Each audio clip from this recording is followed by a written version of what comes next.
Bismillahirrahmanirrahim. Assalamu alaikum student. Today I'm going to solve exercise 2B question of Oxford Mathematics Book 1 8th edition. Before starting the question, I request you please subscribe my channel and press the bell icon button. Let's start question number 6. Lee Ting, Wasim, Yasir, Nadia share a gift for their friend. Lee Ting paid 1/4 of cost of the gift. Wasim paid 1/6 of the cost of the gift. Yasir paid 3/7 of the remaining cost. Nadia paid $16. How much did the gift cost? देखें इस question में हमने find करना है कि gift की कितनी cost है। तो यहाँ हम गिफ्ट की कॉस्ट को 1 यूनिट हम सपोज कर लेते हैं और फिर हमने ये जो इंफॉर्मेशन दी हुई है इसको हम लिख लेते हैं और उसको हेल्प से हम इस क्वेश्चन को सॉल्व करेंगे। सब तो गिफ्ट कॉस्ट को हम यहाँ पर लेट कर लेंगे 1 यूनिट के इक्वल। और बाकी हमारे पास जो लीटिंग और वसीम की कॉस्ट है वो उसकी इंफॉर्मेशन पहले यहाँ लिख लेंगे। वो है 1/4 ऑफ द कॉस्ट। वसीम ने जो पे किया है वह 1/6 ऑफ द कॉस्ट। और जो रिमेनिंग बनेगी वैल्यू वो किसकी है, वो गिफ्ट रिमेनिंग कॉस्ट जो है वो यासिर ने पे किया है। तो वो कितनी है, 3/7 ऑफ द रिमेनिंग।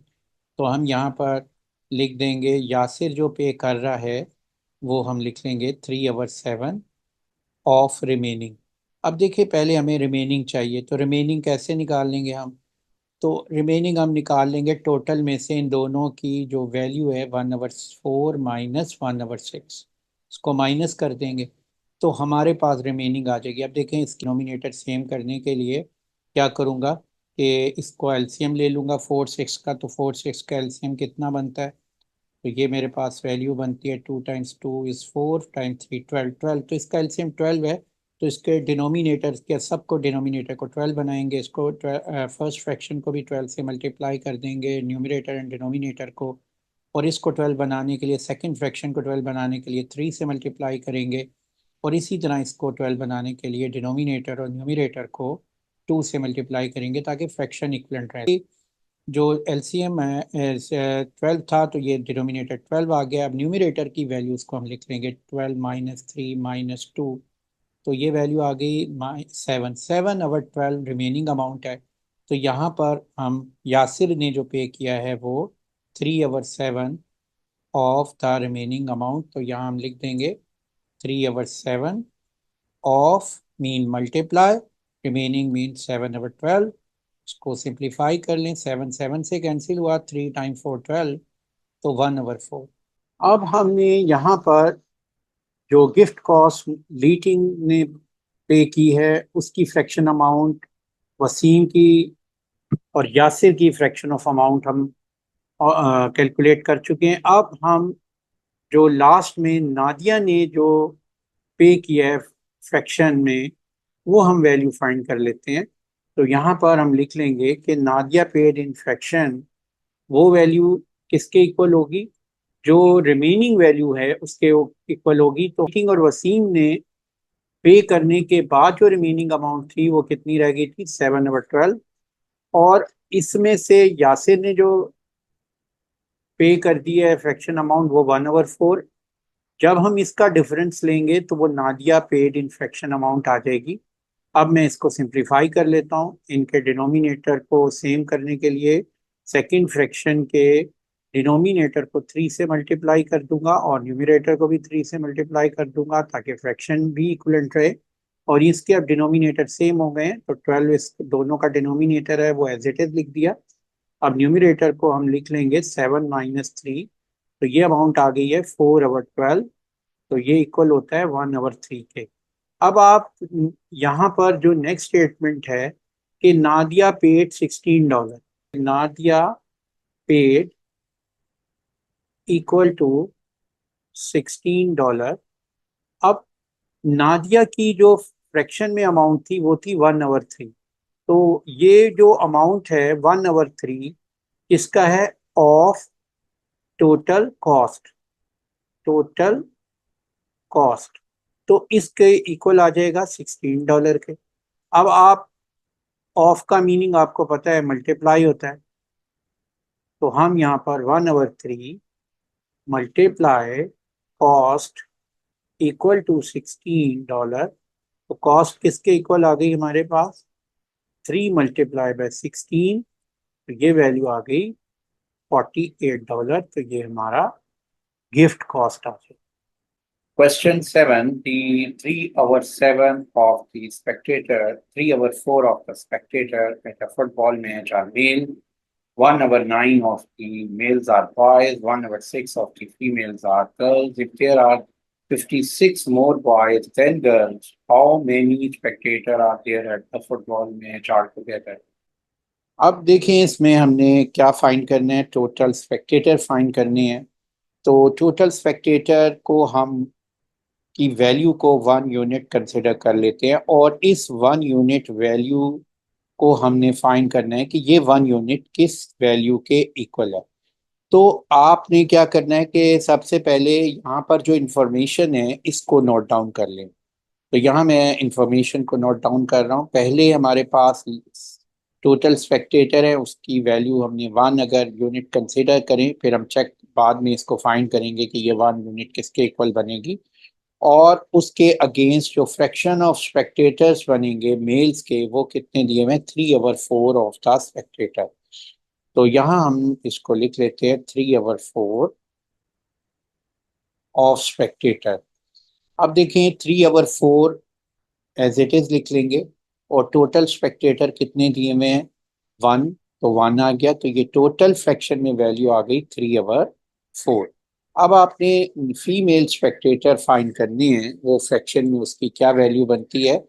देखो टोटल स्पेक्टेटर अगर 1 है और मेल 3/4 है, तो उसका डिफरेंस ले लेंगे 3/4, 1 माइनस 3/4। अब इसको सिंप्लीफाई करना है। अब आपको मालूम है कि ये डिनोमिनेटर इनके डिफरेंट हैं, तो आपने सेम करनी है। तो सेम करने के लिए फर्स्ट फ्रैक्शन के डिनोमिनेटर और न्यूमरेटर को 4 से मल्टीप्लाई कर देते हैं, तो दोनों के डिनोमिनेटर सेम हो गए। यहाँ पर इसकी डिनोमिनेटर 4 दोनों का सेम है, तो इसलिए हम 4 लिख लेंगे और ये 4 माइनस 3 जो है इसकी जगह हम 1 लिख लेंगे। तो फीमेल स्पेक्टेटर कितने आ गए? 1/4। नेक्स्ट स्टेटमेंट है 1/9 ऑफ मेल्स आर बॉयज। अब जो हमारे पास मेल हैं उसके दो पोर्शन है, एक अडल्ट और एक है बॉयज। बॉयज मीन यानी चिल्ड्रन। तो आपने फ्रैक्शन ऑफ वैल्यूज बॉयज की पहले फाइंड करनी है और इसी तरह जो फीमेल हैं उनमें अडल्ट्स हैं और बाकी जो गर्ल्स जो चिल्ड्रन हैं उसको हम फीमेल कह रहे हैं, सॉरी गर्ल्स कह रहे हैं।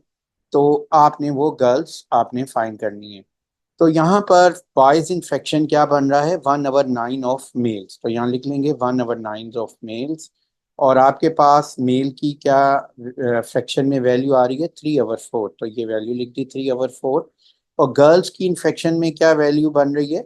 वो है, यहाँ पर नोट करो, 1/6 ऑफ दी फीमेल। तो यहाँ 1/6 लिख लिया और इसी तरह ये 1/6 ऑफ द फीमेल। और फीमेल्स कितनी दी हुई हैं हमारे पास फ्रैक्शन में? 1/4। तो ये 1/4 हमने वैल्यू लिख दी। अब हम इसको सिंप्लीफाई करते हैं, तो मेरे पास ये वैल्यू क्या आ जाएगी? 3, ये कैंसिल हो रही है, 3 से डिविजिबल है न्यूमिनेटर और डिनोमिनेटर दोनों। तो 3 टाइम 1 3 इज 3, 3 टाइम 3 इज 9। तो ये वैल्यू आ गई है 1/1 मल्टीप्लाई 1 1, 3 मल्टीप्लाई 4 12। हमेशा याद रखिए न्यूमिनेटर को न्यूमिनेटर से और डिनोमिनेटर को डिनोमिनेटर से मल्टीप्लाई करना। तो ये मेरे पास बॉयज इन्फेक्शन आ गए हैं और इसी तरह ये गर्ल्स इन्फेक्शन हम यहाँ पे लिख लेंगे। तो ये वैल्यू कितनी आ रही है? 1/6 मल्टीप्लाई 1/4। तो 1 मल्टीप्लाई 1, 6 टाइम 4 इज 24। अच्छा एक बात जहन में रखें कि ये जो बॉयज है इन्फेक्शन में है, ये 1/4 ऑफ टोटल स्पेक्टेटर है, यानी कि टोटल स्पेक्टेटर इसके इक्वल है। और इसी तरह 1/24 ऑफ टोटल स्पेक्टेटर, ये वैल्यू भी इसके इक्वल बन रही है।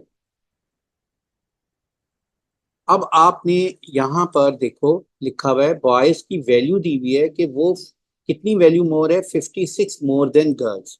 तो इसका मतलब ये हुआ कि जो बॉयज की फ्रैक्शन ऑफ वैल्यू है 1/12 और गर्ल्स की जो फ्रैक्शन ऑफ वैल्यू है 1/24, उसका जो डिफरेंस है यानी of total Spectator, of total Spectator वो किसके इक्वल है? 56, यानी उन बॉयज और गर्ल्स के जो वैल्यू का डिफरेंस आएगा, जो फ्रैक्शन आएगा, उस फ्रैक्शन ऑफ टोटल स्पेक्टेटर कितने होंगे? Equal to 56। तो हम पहले बॉयज और गर्ल्स की डिफरेंस ऑफ वैल्यू ले लेते हैं। इसका सेम कर लेंगे डिनोमिनेटर, इसको 2 से, पहले फ्रैक्शन के डिनोमिनेटर को 2 से अगर मल्टीप्लाई करते हैं तो, और न्यूमरेटर को भी 2 से करेंगे तो ये दोनों का जो डिनोमिनेटर है सेम हो गया है, तो हम यहाँ लिख सकते हैं 24। दोनों का डिनोमिनेटर 24 हो गया है, तो मैं यहाँ लिख दूंगा 24, और ये वैल्यू है 2 - 1, तो ये वैल्यू हो जाएगी 1/24। तो ये हो जाएगा 1/24 of total spectator, total spectator equal to 56। अब आप नोट करो कि 1/24 ऑफ मीन मल्टीप्लाई और टोटल स्पेक्टेटर इक्वल टू 56। अब देखो 24 को अगर मैं यहाँ से राइट पे शिफ्ट करूँ तो क्या करूँगा? दोनों साइड पे अगर मैं लेफ्ट पे भी 24 से मल्टीप्लाई करते हैं और राइट पे भी 24 से मल्टीप्लाई करते हैं तो इस इक्वेशन को कोई फर्क नहीं पड़ेगा और ये कैंसिल हो जाएगी वैल्यू, और हमारे पास टोटल स्पेक्टेटर्स की वैल्यू बन जाएगी। टोटल स्पेक्टेटर्स, इसको हम मल्टीप्लाई कर लेते हैं, तो 56 को 24 से मल्टीप्लाई कर लें तो ये आंसर आ जाएगा 1344।